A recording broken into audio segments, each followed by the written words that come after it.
Hello my beautiful people, my kings and queens. My name is Jai and welcome to my channel. I'm back with the one and only my best friend, Mr. Nightmare.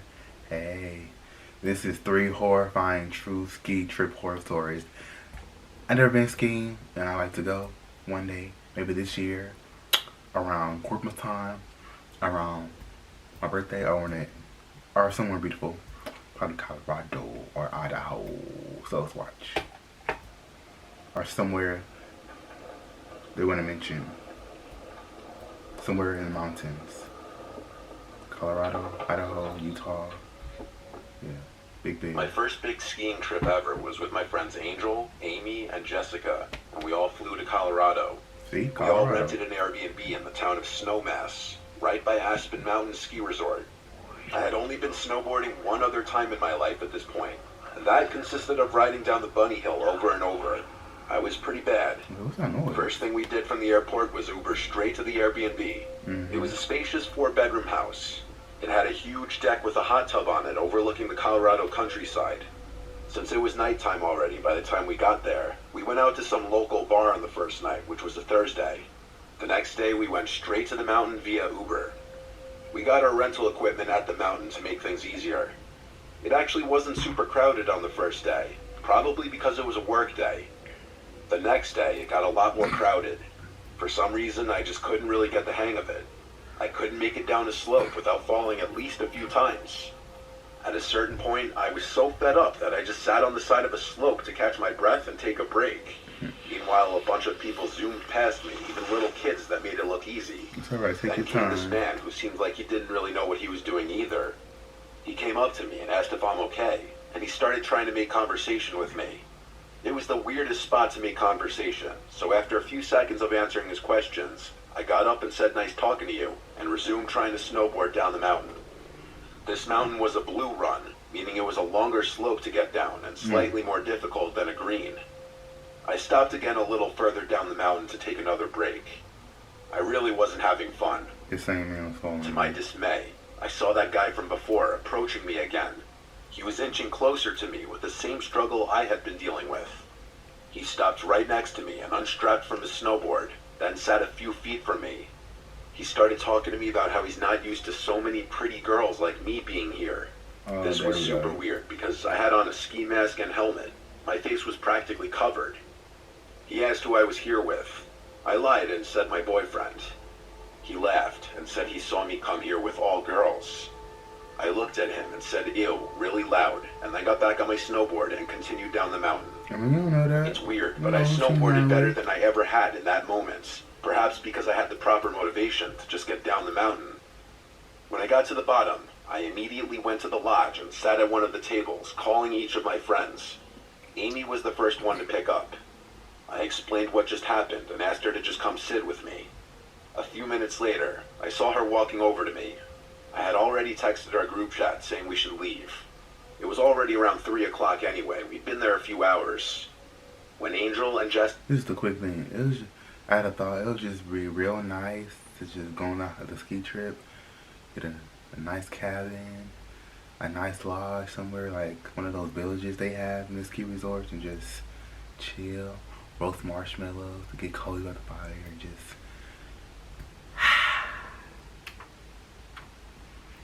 Jessica finished whatever run they were on. They met us back at the lodge. We returned our rental gear and then Ubered back to the Airbnb. We all showered and changed and then headed out to the village for dinner. We then went out to a few of the local bars afterward, and we got decently drunk. When we came back to the Airbnb, we all 4 went into the hot tub on the deck and drank more alcohol. After a while of that, we all eventually went to our rooms to go to sleep. I'm basically an insomniac, and I stayed up on my phone for over an hour scrolling on TikTok, even as I was still buzzed. I wasn't tired, and this was a very, very good thing that may have saved us. Oh, I know. Oh. I heard footsteps out in the common area, either the living room or the kitchen. See, I know The Airbnb had wood floors throughout. Initially, I thought it was one of the girls going to the bathroom or getting water, but then I heard the doorknob to my door twisting.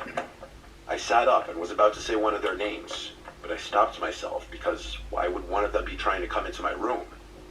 I instantly went to the group chat to text everyone and ask who that is. Nobody answered. They must have been asleep. I tiptoed to the door and put my ear up against it. I heard footsteps moving around. When it went quiet, I ever so quietly unlocked the door and twisted the doorknob. I pushed the door open as gently as I could, and I peeked into the living room. I looked from corner to corner until I saw a tall black silhouette walking from one door to the other. Wow. It was a man for sure. He was trying to get into one of our rooms. I wanted to scream out to my friends to warn them, but I stayed silent because I was too scared. I closed my door quietly and locked it. I prayed to God everyone had their doors locked. 4 girls in one Airbnb though, of course we did. I called 911 quietly and whispered the entire time into the phone. That's when I heard the light knocks on my bedroom door. I turned to the door and watched as the doorknob again started to turn, but he couldn't open it. I kept saying, please hurry, into the phone. All the woman on the line kept saying back is, they're almost here, and to remain quiet. It was entirely possible that the man on the other side of the door heard me whispering, because he started pushing into the door. I heard shoves and bangs on the door, and I just couldn't help it anymore. I screamed, get out of here, followed with, I'm on the phone with 911 right now. The bangs stopped, and a voice on the other side said, okay, sweetheart. And then I heard his footsteps walking away. The 911 operator instructed me to stay in the room until police should arrive. I peeked outside the window, but it was simply too dark to see anything beyond a few feet in front of the window. My friends were awake now from my screams. I told them all to stay in their rooms. Police finally got there about 5 to 10 minutes later, and they came right into the Airbnb since the door was unlocked. Once it was confirmed the intruder was gone, we ensured every entry point was locked and secured, and they left. Sleeping after that was difficult. Of course, the idea came up that it was that creepy man from the mountain who was following me, and I do believe that's a possibility. The voice could have been a match, honestly. Yep. After working out a partial refund with the Airbnb host, we spent Sunday traveling the area instead of snowboarding again, and we stayed at a small motel Sunday night. We flew home Sunday morning. Barbie is...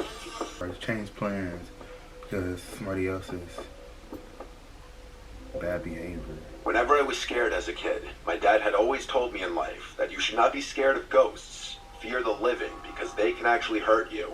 In my late teenage years, I came into some money after my father committed suicide and I received an inheritance from him. At the time of my dad's passing, he and my mom owned a cabin up in Oregon by Mount Bachelor. The cabin had been put up for... And my mom owned a cabin up in Oregon by Mount Bachelor. The cabin had been put up for sale since my mom could no longer afford the payments, and renting it out was not covering the payments either. The cabin was set to go on the market for sale in less than a month, and was in the process of finalizing all the paperwork with the realtor and lawyer. So for that month's time, the cabin was not going to be rented out any longer and was just going to be vacant. I saw this as a chance to get away for a while and clear my head in light of all the things going on. I quit work, packed up my snowboarding gear, grabbed my dog Midnight, and headed up in my dad's car to the cabin. My first 2 days at the cabin were normal, and nothing out of the ordinary happened. I spent my days playing with Midnight in the snow and snowboarding, and the evenings playing PlayStation or listening to music, drinking and smoking out on the balcony. I had already stocked up on food, cigarettes, and liquor, so I was pretty much a shut-in, aside from the occasional out to hit the slopes.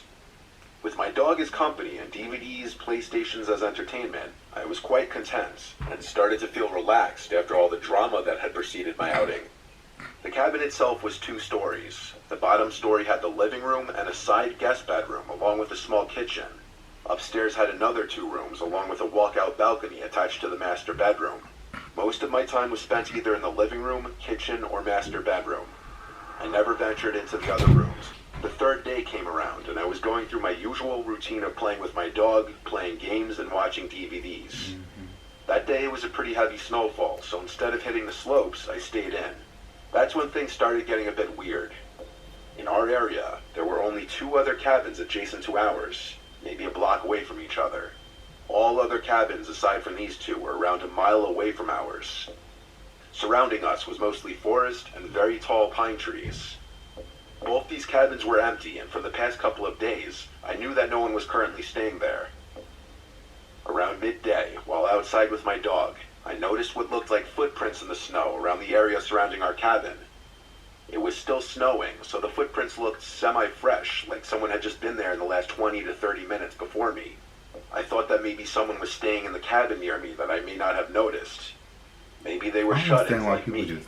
Alright, creeping whatever. around while it's cold. The footprints led away from my cabin and they disappeared in the snow towards the denser part of the trees. I disregarded the footprints and went back inside. Nighttime came around and I decided to head to bed. My dog Midnight was laying on the bed with me when I noticed his ears perk up to a listening position. This was followed by him quickly jumping off the bed and running downstairs to the living room. Oh. I lay in the bed and stayed silent. I was honestly freaked out. I could hear him moving around downstairs back and forth. After around 5 minutes, he ran back upstairs to me and started to do his doggy dance for the sign that he had to pee or that he wanted to go outside. Shit, well fine, I can't say no to him, so we both went downstairs to the outside driveway for him to do his thing. Only he didn't want to pee. As soon as we were outside, he started to pull his leash, trying to drag me to where he wanted to go.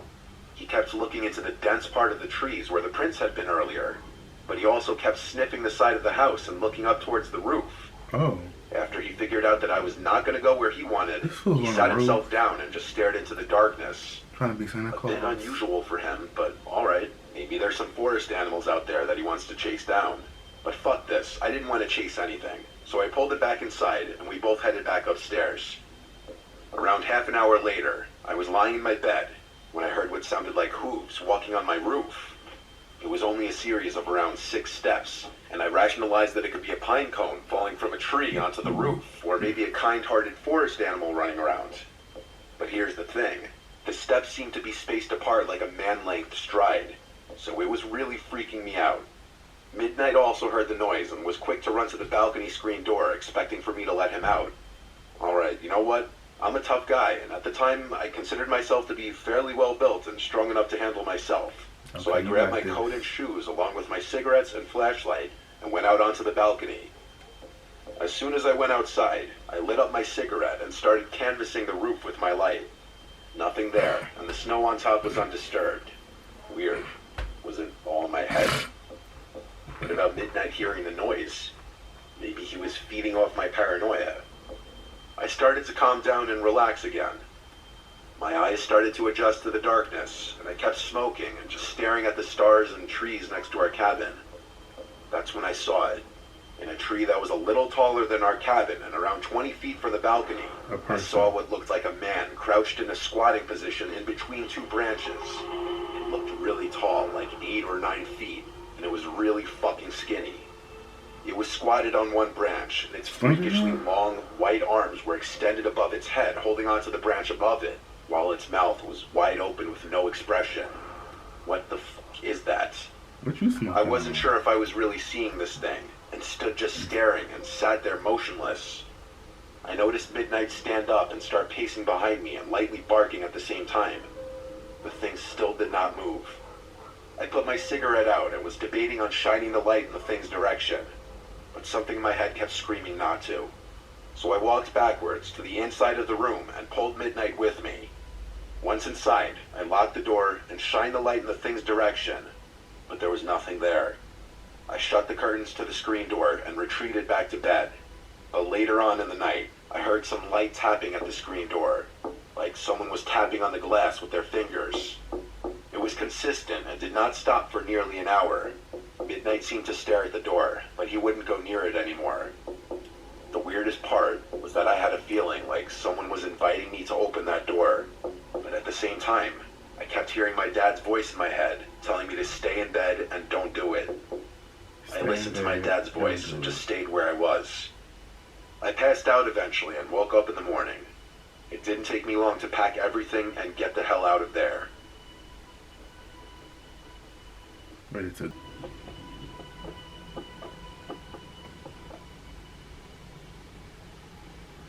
My family owns a property in Vermont that we use in the wintertime for skiing and snowboarding. It's at the top of a hill surrounded by woods. The nearest neighbors are up the road, but separated enough where you can't see their houses from our property. There's a big shed outside that we keep a lot of our snowboarding gear, along with general lawn care stuff like shovels, rakes, and everything like that. We keep the shed locked whenever we aren't up there. Once we unlock it though, we keep it unlocked for the entirety of our visits, as we don't really worry too much about people coming and stealing anything while we're there. Wait, where are you at? There. bikes, and everything like that, snowboarding gear, is from our property. The nearest neighbors are up. My family owns a property in Vermont that we use in the wintertime for skiing and snowboarding. It's at the top of a hill surrounded by woods. The nearest neighbors are up the road, but separated enough where you can't see their houses from our property. There's a big shed outside that we keep a lot of our snowboarding gear, along with general lawn care stuff like shovels, rakes, and everything like that. We keep the shed locked whenever we aren't up there. Once we unlock it though, we keep it unlocked for the entirety of our visits, as we don't really worry too much about people coming and stealing anything while we're there. The actual house is pretty nicely sized. It's technically 3 floors, with the 3rd floor being a loft master bedroom, which is reserved for my parents, and my siblings and I aren't allowed to use it. This one weekend, I was heading up there with this girl Melissa, who I was going to be teaching how to snowboard, as she'd never been before. We had a beginner board up there that she used, along with all the proper equipment. On our property, since it's on a steep hill, we actually made our own little custom slope that we'd sometimes snowboard or sled down for fun. So before taking her to the actual mountain, I suggested I teach her the basics on the hill. We put on all of our gear, and right up at the top of the hill, I slowly started descending, showing her the basic movements. When she made her first attempt, she right away fell, as expected, but she was persistent and kept trying and getting back up. Each time we made it to the bottom of the hill, she'd get a little better, and then we'd walk back up and do it again. At some point, we both heard a male voice call out from the woods, presumably at us. It said, "Hello." We start looking around, confused as hell. All we saw were a bunch of trees and a white sheet of snow covering the floor of the woods. You'd think it would be easier to spot someone or something when it's just a sheet of white surrounding you. But nope, we didn't see anyone in the woods. I yelled out, "Is someone there?" Nothing now. Just the dead silence of a secluded place in the winter. Melissa and I were slightly disturbed, so we walked back up to the house and went inside. I didn't think it could be the neighbors because I didn't see the driveway to the one we passed shoveled, and the neighbors further up the hill would have no reason to come down like that. I told her it must have been some random person going for a hike in the woods.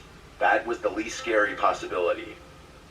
Next thing we did was go out to my favorite nearby diner. Then we went shopping for basic groceries to get us through the next few days. Since it was a bit late now, we were going to spend the rest of the night just chilling at the house. We ate dinner and then chilled by the fire pit out back. Cozy. At some point, we both heard the distinct sound of shoes stepping in snow not far away. I turned off the music for a second, but with the sound of the crackling fire, it still wasn't dead silence. By this point, whatever we heard stopped. Make sure all your I doors asked for her locked. phone so I could use Make both sure my everything and is her phone's flashlights to point into the woods. Again, like earlier, I called out, "Is someone there?" which scared Melissa. She asked to go inside, so we did. We didn't go back outside that night. The next morning, I woke up to Melissa getting out of bed. I was still tired, so I went back to sleep. When I woke up again, she was still not in the bed anymore. I looked at the time, and it was already like 9 a.m., so I got up and opened the curtain to the window. I looked out at the shed outside. The door was open, and I saw the breath of someone being blown from behind the door to the shed. I wondered what Melissa was doing out there.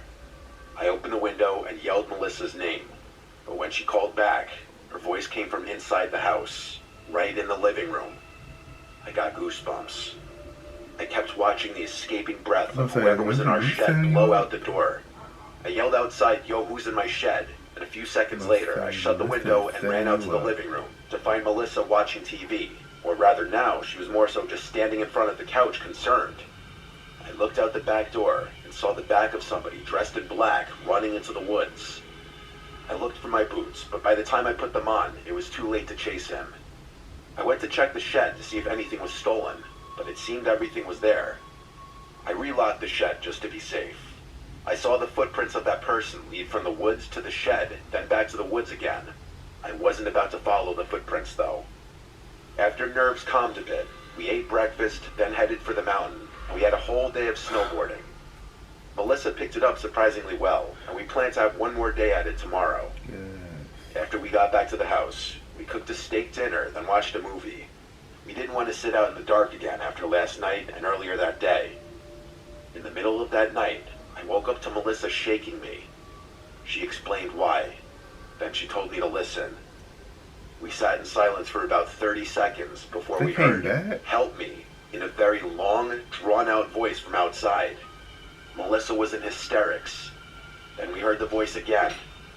I went over to the window, and she begged me not to open the curtain. I said I was just going to take a peek. I gently lifted one corner of the curtain to peek outside. I don't know what I was expecting to see, except for total blackness. I cracked the window open, and a gust of cold air hit me in the face. I listened, intending on getting a better idea of where this voice was coming from. Then I suddenly heard footsteps in the snow, getting much louder very quickly. They were coming toward the window. I quickly pulled it down and relocked it. Whoever it was already saw me, though. The knock on the window confirmed it. I looked over at Melissa, who was hiding under the blanket, making faint crying noises. I told her to just stay quiet. Our best response was to not respond or acknowledge them. There was never another tap at the window, nor were there any more calls from outside. It was a long couple hours after that of not sleeping. Eventually, though, we got so tired that we did end up just falling asleep. The next morning, I checked around the house, and there were footprints literally surrounding the house. Someone or multiple people had been circling the house, apparently going from window to window. We decided we'd leave early, because clearly I locked everything back away in the shed. Then we packed the car, and back to Rhode Island we went. For those curious, nothing was broken into or stolen the next time any of us went back up there. So truthfully, I don't even really have a guess as to what that person out there wanted, but it was most definitely the same person stalking the house from the moment we got there. It might have been multiple people, and when you're up in an isolated place like that, realizing you're not alone is the scariest thing imaginable. Yep. And when I go on my ski trip, I'm gonna have a nice vacation, okay? This is, it wasn't really like horrifying, scary. It was just creepy situations, like, you know, it was solid. Yeah, people, it's crazy in these streets. Creepers, ghosts, and all that. Don't come near me when I'm on vacation, okay? Yeah. So tell me what you think. Have the most awesome, positive day. Stay grateful. Stay blessed. Until next time, you guys.